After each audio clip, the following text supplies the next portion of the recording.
Hey everybody, Bear here again. Now that I got the turbo mounted, I think I'm going to go and try to do the cold side. See how I can get this big old dirty Power Stroke intercooler to fit behind the bumper. And right now, it doesn't look like it wants to. So I'm going to move some stuff out of the way. I think once I get some stuff trimmed out, like this stuff up around here, then I think it'll fit really well, because there used to be a big crash bar that bolt on right here and over here and then come out on like a half circle. I bet it'll fit. Also, the radiator sits right here. This is where the bolts go down through, and there's about a half an inch or so in between the pulleys. So if I do need to move it ahead, I can do that a little bit. But I'm going to go ahead and trim this stuff up and see how far I get with that. Another thing I got to deal with is the height of the intercooler, meaning how high it's going to sit in relation to the rad support and the hood latch and stuff, and how low it's going to sit in relation to the bumper. Now, I don't mind it being stuck out a little bit down past the bumper. That's not a big deal. But I don't want to come down past these frame rails right here, because that's pretty much the lowest point. And I don't want the intercooler being the lowest point. Like, if I hit a fox or a small coyote or something like that, I'd rather not have the intercooler all smashed to bits because it's hanging 4 inches below the bumper. Let's get trimming. I had this line here drawn up previously, which comes across here, down and kind of sneaks by the frame rail here, and then down and under here. I'm going to see if I can get it to fit there. If not, I may have to bring it up a little bit.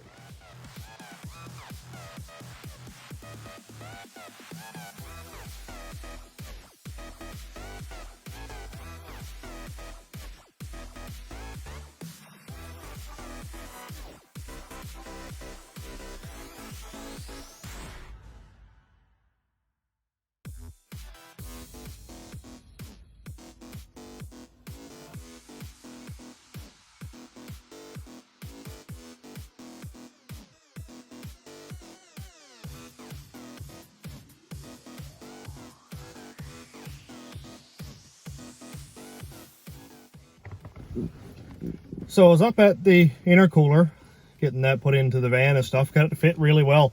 It actually fits with the hood and the bumper on it, with the turbo and the intercooler and everything all sitting in place. Now, that's wicked. I didn't expect it whatsoever. I had to trim some of the mounting brackets on the intercooler, but that wasn't a big deal. Let's get this thing plugged in here. I gotta tune the Cadillac up again, just to be sure it's all good before I take the wideband out and put it in the van.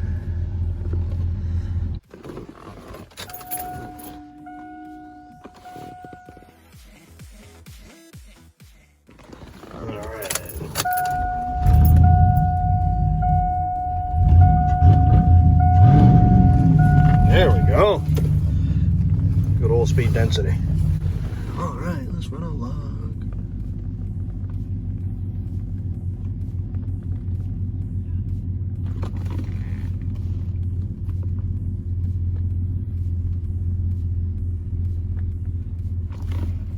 Sweet.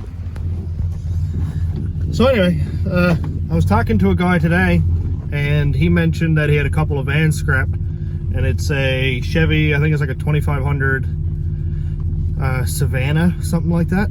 So I think it's gonna have the drive shaft that I need for the van. And he said, just come up, take it off, you can have it. And it's a guy from Winmar, a property restoration place here in Central. And he said, yeah, come on up and take it off one of my old scrap vans. So I can go up and check that out. And hopefully it's the one. It has a steady bearing, so I'll have to use a steady bearing, which is not a big deal. Get out the driveway here. It's not a big deal, and I think it'll work really well anyway, because it'll allow me to come back straight halfway back to the van and then turn over where the engine is offset 2 inches, and it'll allow me to cut the floor straight rather than cutting the whole floor on an angle and having to make cross members and stuff for it. So we're gonna go up now and check it out, see what it is. And here she is, tucked in behind this mini excavator. Hopefully it has what we need. All right, let's see what this thing has. Oh, it's got an aluminum drive shaft. Freaky. Well, I'm gonna go crawl in the mud and see if I can get this thing out. I'll see you in a minute.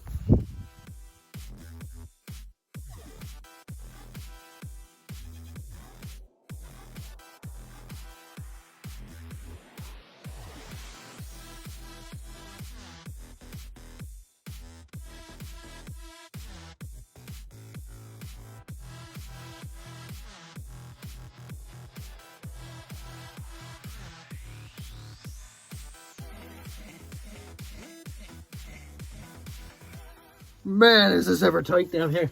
Oh, there's rust getting in my ears. I got the bolts out. Now I just need the caps out of the yoke because everything's all seized in. Got the drive shaft out. It was a bit of a mess. And the camera kept falling down, so I couldn't really record it, but I got it out. I don't know if it's going to be long enough or not. There is kind of one concerning thing that's common for all these shivs is it looks like the land for the clip is gone and the clip actually came out. And this side here is pretty much the same. So I don't know if it's going to work unless I can get an inside clip U-joint to go in here. That would be kind of cool. Or have the lands cleaned out and put bigger C-clips in there. But I'm not quite sure yet if it's long enough. It is a fairly long drive shaft. So, maybe. Fingers crossed. If not, I'll continue looking. Well, back at the shop. Let's see what this thing is. I'll say right there. And we got like 70 inches. I still don't think it's going to do it. I might put the van up on the ramp, see what it looks like. Well, it's actually less than 70. We're talking 69 and a half-ish.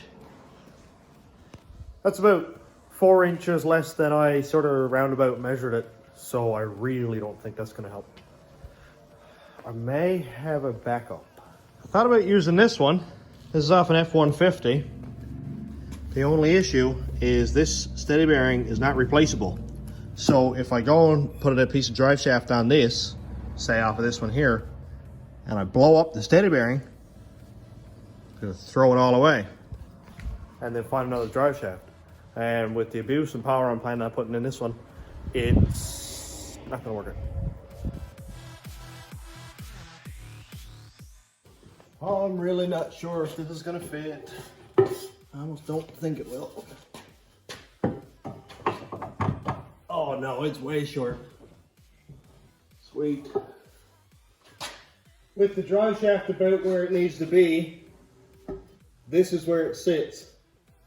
That's definitely not going to do it.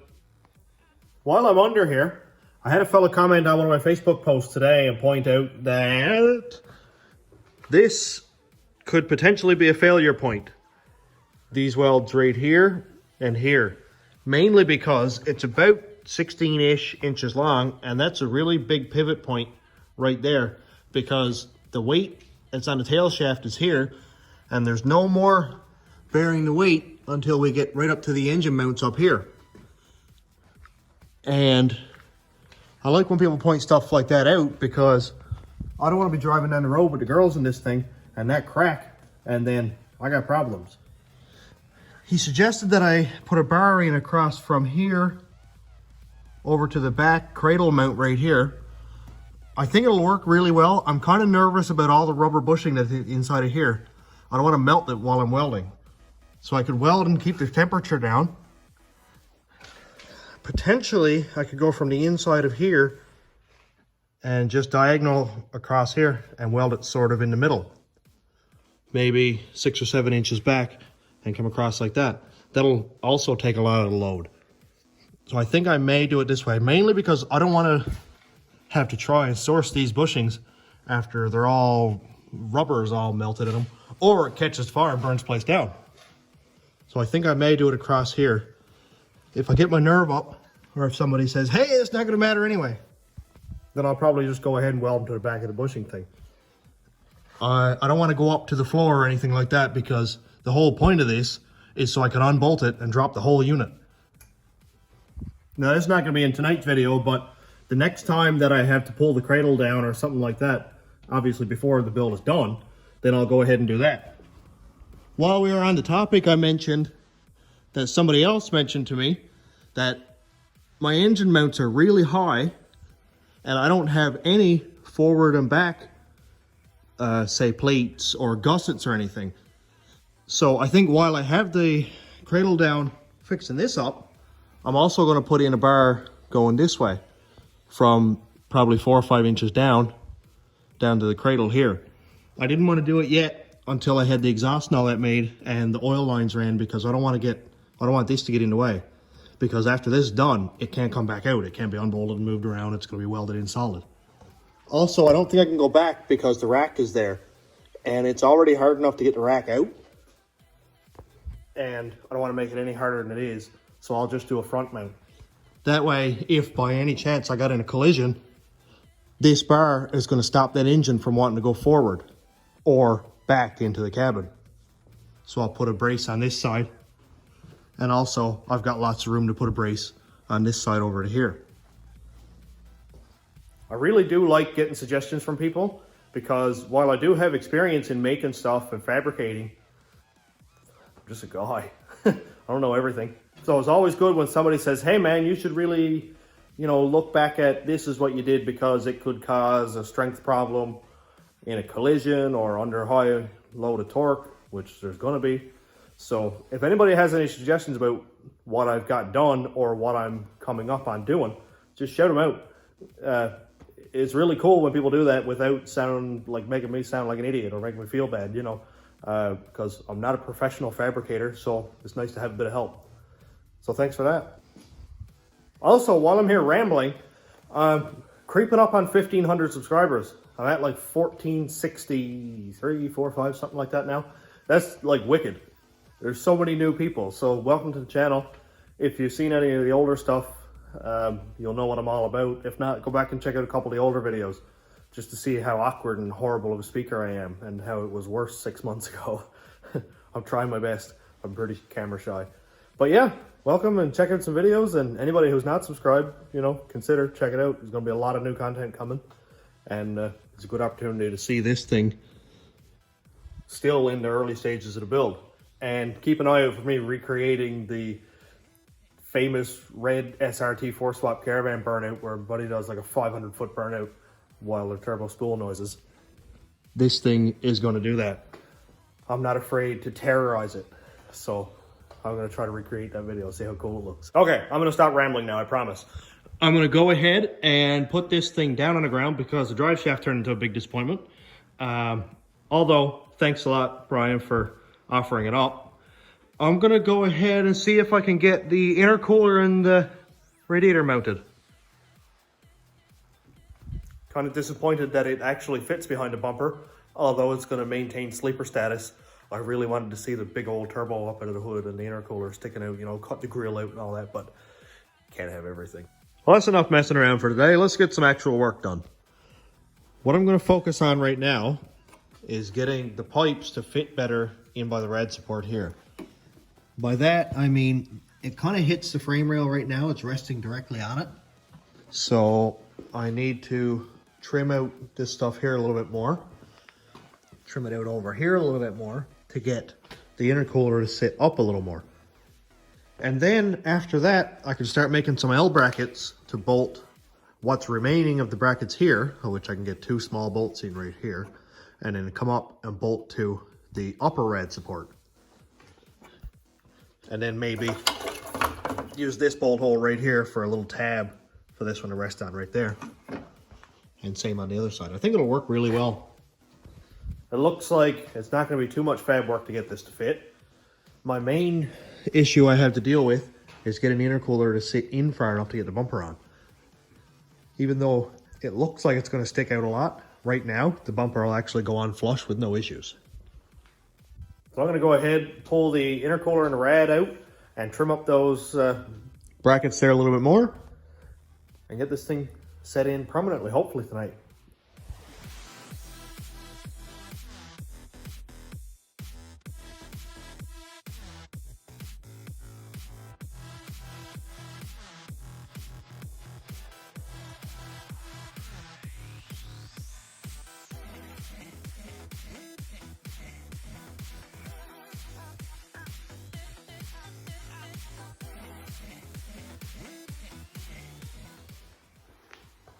Well, this looks like it's going to work half decent. A couple of holes drilled in that one. Same over here. Now I've got to set the rad back in place so I'll know how far in I can get my intercooler. Bolt on the top rad support and then see if I can make them some brackets.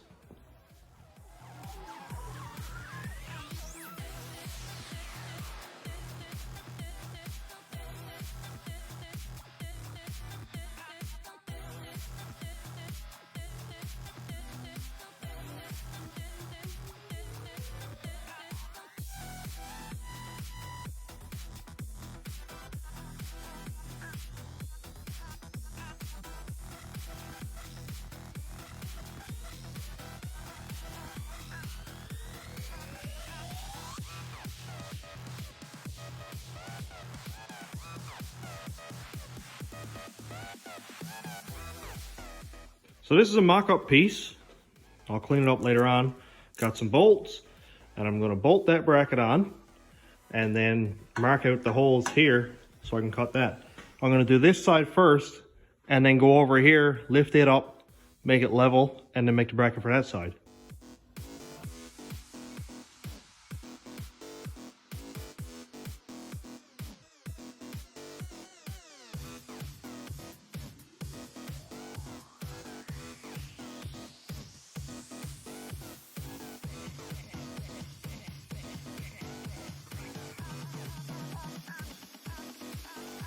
One side is on.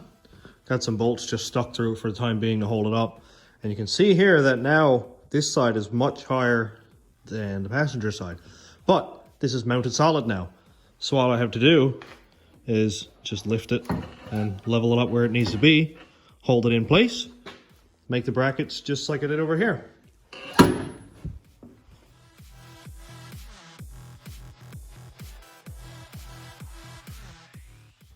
I mean, it's kind of odd looking, but it's pretty much level.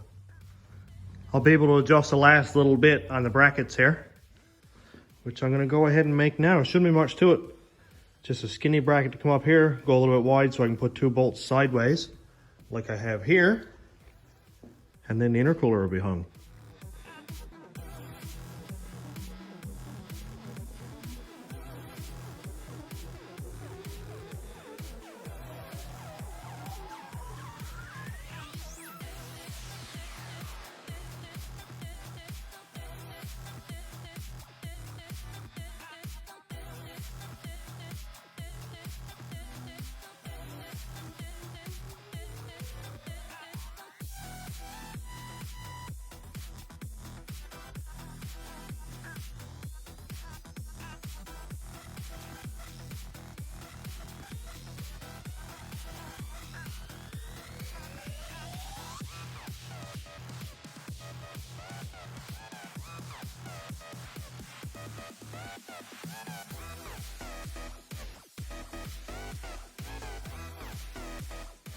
Well, I actually got something done tonight. Not actually done, but I got the top mounts done. They're bolted on nice. Looks decent. I've just got to work on getting these bottom mounts done. That'll stop it from doing this. Just bolt in here with one bolt. That'll be fine. And that side also.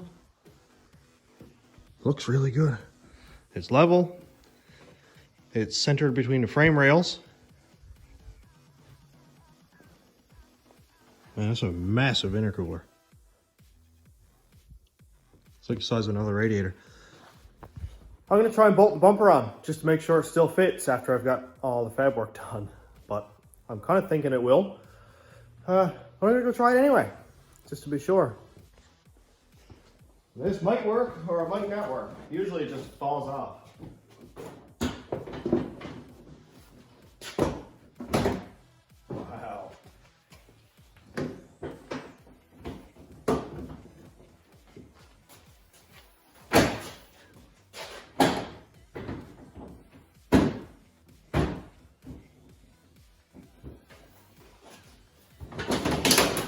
there it goes.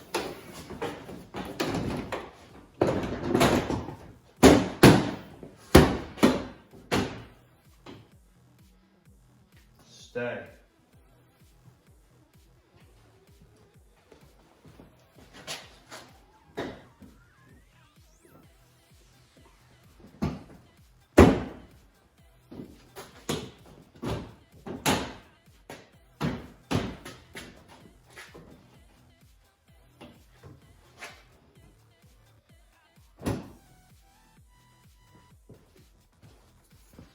Sick! It fits perfect. You can't even tell it's in there. Which is kind of depressing, actually. It doesn't even hang below the bumper. I was hoping I'd have to cut this whole section out. It is one big massive intercooler, but nope. Looks like it clears there. Can't really tell, but I'm not looking too close anyway. Yeah, close enough. I broke my grill. Not real happy about that. But the tab's still there to mount the bumper on. So that's cool. I've got new brackets that go up around here. That's the ones that the bumper clip onto. I bought new of those. They were like $9 or $10 each, so I figured it's a lot better to buy them because they're broken, and there's nothing worse than seeing your panels all out of line and stuff. I'll probably need a new bumper also. But that's it, man. That looks wild. Hello, little turbo. There you are. I can't believe the hood actually fits closed with it too. All right, so I'm all done for tonight. It's really cool to have the intercooler mounted. The rad is mounted in its stock location. I didn't even have to move it, which is perfect. I was thinking that I was probably going to have to make a new rad support for it, but that's awesome. I know how to mess with it. It's less work to do. My next thing on the agenda, after I get this mount over here made, is to get those tubes lined up. And it's really cool that it's only like probably 4 inches of rubber tubing to go there. Now, it doesn't line up perfectly, but if I have to, I'll just cut off this big flange here and have rubber hose going straight down there, which would be pretty much fine. I don't mind that. And also, everything fits really well over on this side. Come out here, directly up into the throttle body. Just kind of come up along and go right there. So that's it. All finished up for tonight. I hope you enjoyed the video. And thanks for watching, everybody. Have a good night.